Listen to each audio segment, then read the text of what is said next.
Good morning, students.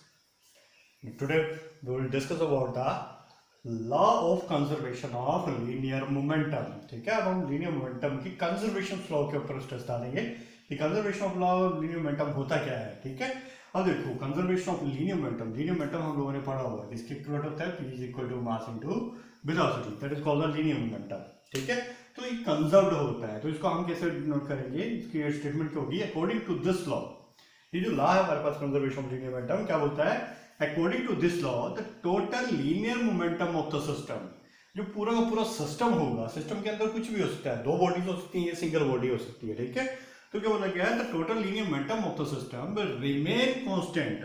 बोलते पूरे पूरे सिस्टम का जो लीनियर मोमेंटम होगा वो कांस्टेंट हो जाएगा. कब? If net external force acting on it is zero. अगर हम उसके ऊपर नेट एक्सटर्नल फोर्स सप्लाई करना बंद कर देते हैं. ठीक है, फॉर एग्जांपल जैसे मान लेते हैं न्यूटन का सेकंड लॉ क्या बोलता है? dp upon dt. तो ये कौन सी फोर्स होती है? एक्सटर्नल फोर्स होती है which is acting on the body. क्योंकि जब हम एक्सटर्नल फोर्स अप्लाई करेंगे किसी भी बॉडी के ऊपर, अगर मैं इसके ऊपर एक्सटर्नल फोर्स अप्लाई करूंगा तभी इसके मोमेंटम में चेंज आएगा, तभी ये बॉडी जो हो अपनी वेलोसिटी को चेंज करेगी. ठीक है, मान लो पहले 1 मीटर पर सेकंड की स्पीड से चली थी, फिर 2 मीटर पर सेकंड की स्पीड से चलेगी है. ठीक है, तो ये होता चेंज नहीं, यानी कि जब आप किसी बॉडी के ऊपर फोर्स अप्लाई करते हो तभी वो अपने मोमेंटम को चेंज करती है. तो this one is called the conservation of linear momentum. ठीक है, अब देखो क्या बोला गया है कि if the net external force acting on is zero. अगर मैं नेट एक्सटर्नल फोर्स की वैल्यू कितने कर देता हूँ? जीरो के बराबर करता हूँ, यानी कि इसको बाहर से कोई भी फोर्स जो वो मिल नहीं रही है. ठीक है, तो देखो इसको हम ऐसे देखते हैं, फिर dp upon dt will be equal to the zero, क्योंकि एक्सटर्नल फोर्स की वैल्यू कितनी होगी? जीरो होगी. तो कल मैंने जैसे आपको बताया था rate of change of momentum per unit time अगर जीरो के बराबर है तो इसका मतलब p क्वांटिटी क्या होगी? That p quantity is constant, यानी कि किसी भी बॉडी का मोमेंटम जो वो कांस्टेंट हो गया. क्या मतलब हुआ? ये जो क्वांटिटी है आपके पास d अपॉन dt, ठीक है, d अपॉन dt किस चीज को रिप्रेजेंट करती है? Change with respect to time. किसके रिस्पेक्ट में चेंज हो रहा है? ये टाइम के रिस्पेक्ट में. तो चेंज किसका चेंज हो रहा है? मोमेंटम का चेंज हो रहा है. किसके रिस्पेक्ट में? टाइम के रिस्पेक्ट में. तो किसके बराबर है? जीरो के बराबर है. तो इसका मतलब क्या हुआ कि मोमेंटम जो है टाइम के रिस्पेक्ट में चेंज नहीं हो रहा है. जब मोमेंटम चेंज नहीं हो रहा है तो इसका मतलब मोमेंटम क्या हुआ बॉडी का? वो कांस्टेंट ही तो हुआ. ठीक है, जैसे मान लेता हूँ यहाँ पे जब मैं किसी बॉडी को ऊपर कोई फोर्स अप्लाई नहीं कर रहा हूँ तो इसकी 0 मीटर पर सेकंड वेलोसिटी थी at is equal to 1 second. t is equal to 2 second पर देखा तब इसकी वेलोसिटी 0 मीटर पर सेकंड थी. t is equal to 3 second के ऊपर देखा तब इसकी वेलोसिटी 0 मीटर पर सेकंड थी. तो ये 0 0 0 क्या चीज है? कांस्टेंट है, इसकी वैल्यू में कोई चेंज नहीं आ रहा है. ठीक है, जब वैल्यू में कोई चेंज नहीं आ रहा है तो इसको हम क्या बोलते हैं? कांस्टेंट. यानी कि जो इसका मोमेंटम है, जो क्वांटिटी है, डेरिवेटिव के अंदर जो क्वांटिटी होगी वो क्वांटिटी क्या हो जाती है? कांस्टेंट हो जाता है. यानी कि किसी भी क्वांटिटी का अगर डेरिवेटिव जीरो के बराबर होगा तो वो क्वांटिटी क्या होगी? कांस्टेंट हो जाती है. ठीक है, तो this one is called the conservation of linear momentum. इसको और थोड़ी सी इजी लैंग्वेज में हम समझते हैं. देखो यहाँ पे कंजर्वेशन ऑफ लीनियर मोमेंटम हमारे डेली लाइफ में किस तरह से काम आता है. मान लो मेरे पास एक कार है, ठीक है, ऑफ मास 1000 मान लेते हैं, 1000 kg. ऑब्वियसली बात है, कार है तो कार के अंदर एक फ्यूल टैंक भी होगा, उसका भी एक पर्टिकुलर मास होगा. ठीक है, क्योंकि कार जब चलेगी तो अपने फ्यूल को भी कंज्यूम करेगी, तो फ्यूल जो कंज्यूम होगा तो धीरे धीरे फ्यूल की वैल्यू क्या होती जाएगी? कम होती जाएगी. मान लो ये कार जो अपने फुल थ्रॉटल के साथ चली, इतने मतलब इतने एक्सेलेरेटर अपना पूरा दबा दिया हुआ है और अपनी फुल वेलोसिटी के साथ चल रही है इस पूरे के पूरे मास को लेकर के. ठीक है, तो इसकी टोटल वेलोसिटी जो मान लेते हैं 10 मीटर पर सेकंड है. कब? जब इसका मास जो है 1000 है. ठीक है, तो टोटल मोमेंटम कितना है इस बॉडी का? क्योंकि जब इसने एक्सेलरेटर दबाया था तो ये फोर्स अप्लाई कर रही थी. ठीक है, फोर्स अप्लाई कर रही है कौन सी? External force. क्योंकि इसने अपनी एक्सेलरेशन आपने पूरा दबा दिया हुआ है, तो इसका मतलब अब जो फोर्स इसके ऊपर अप्लाई हो रही है इसके अलावा इसके ऊपर कोई फोर्स नहीं बन रही है. ठीक है, इसके अलावा इसके ऊपर कोई फोर्स नहीं एक्ट होगी. क्यों? क्योंकि उसने एक बार एक्सेलरेटर दबा दिया हुआ है. तो जितनी भी इस इंजन की पावर थी वो अपने फुल पावर के साथ चला हुआ है, तो वो पावर क्या हो जाएगी? वो कांस्टेंट हो जाएगी. फिर बाकी डिपेंड करेगा इनके मासेस के ऊपर. तो देखो टोटल मोमेंटम ये कार इस वक्त कितना प्रोड्यूस कर रही है? That is momentum is equal to mass into velocity. तो मोमेंटम देखो कितना बना?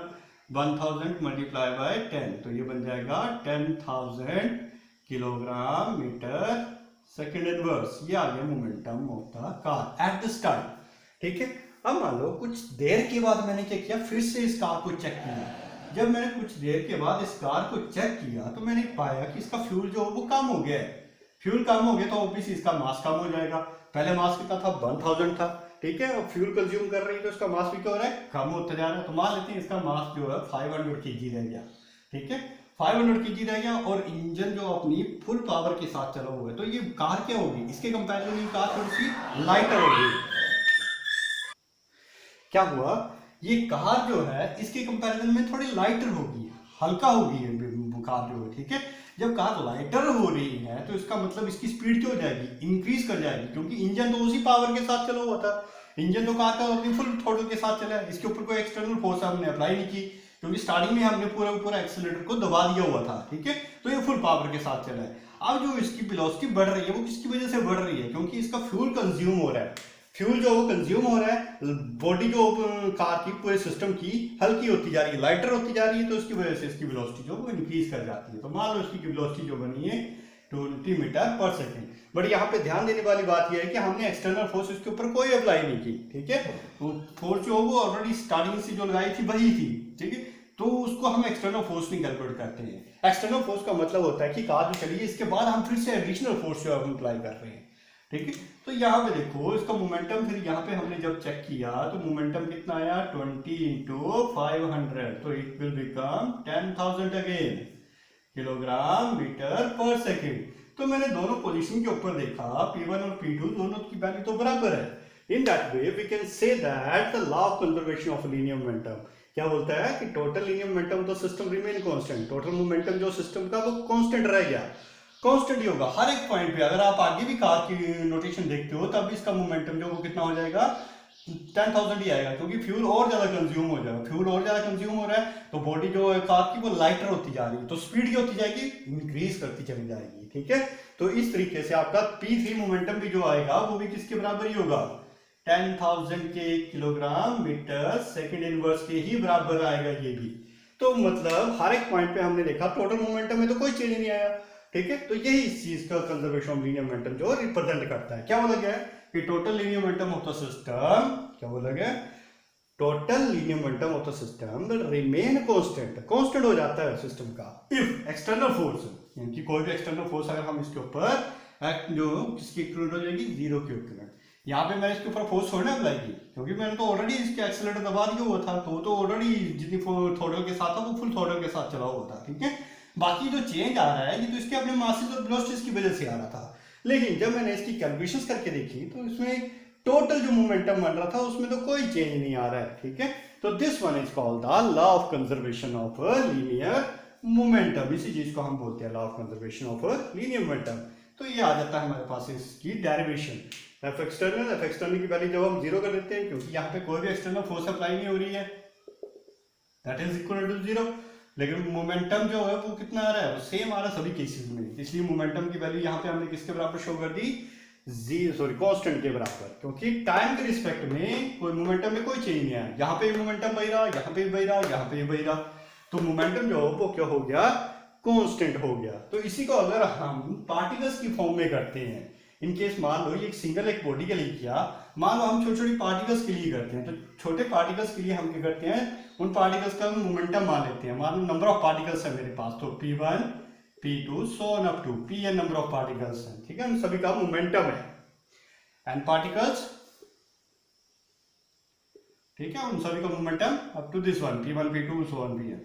तो जब मैं टोटल फोर्स यहाँ पे कैलकुलेट करूंगा, यानी कि F1 P1 अपॉन dt, उसी तरह से F2 कैसे लिखूंगा, सेकंड पार्टिकल के ऊपर फोर्स कितनी लगेगी, dP2 upon dt so on up to n particle पर कितनी लगेगी, Fn, इस तरह से लिखूंगा ना मैं, Fn dPn अपॉन dt। ये छोटे छोटे पार्टिकल्स के लिए, ये एक सिंगल एक सिस्टम के लिए, मान लो एक पूरी बॉडी है मेरे पास, तो उसके लिए मैं इस तरीके से करूंगा। अगर नंबर ऑफ पार्टिकल्स लिए हो मेरे पास, छोटे छोटे पार्टिकल एक सिस्टम के अंदर, तो उसको मैं इस तरीके से करूंगा। तो नेट फोर्स कितनी लगेगी, net force is the sum of F1 plus F2 plus F3 so on up to Fn, और इन सभी की वैल्यू कितनी है, नेट एक्सटर्नल फोर्स, ठीक है। तो इन सभी की value dP1 upon dt plus of dP2 upon dt so on up to dPn upon dt। तो इन सभी में देखो कॉमन क्या आ रहा है, d अपॉन dt कॉमन आ गया, अंदर कितना बचा P1 plus T2 so on up to P N, ये आया मेरे पास है, ठीक है। तो इसका मतलब क्या होगा यहाँ पे, आप देखो सेम वही कंसेप्ट हमने यूज करना है, बट ये नंबर ऑफ पार्टिकल्स के लिए किया जा रहा है, ठीक है। तो यहाँ पे देखो, तो external force according to the conservation law, external force apply करना बंद कर देते हैं तो टोटल मोमेंटम जो होगा सारे पार्टिकल्स का d/dt p1 plus so on up to pn will be equivalent to the 0. तो rate of change of momentum of all particles with respect to time is equal to 0। तो इसका मतलब क्या हुआ, p1 plus p2 so on up to pn will be equivalent to the constant, यानी कि सारे के सारे मोमेंटम जो है हर एक पार्टिकल्स के वो क्या रहेंगे, कांस्टेंट रहेंगे। तो इसी को हम क्या बोलते हैं, कंजर्वेशन ऑफ लीनियर मोमेंटम।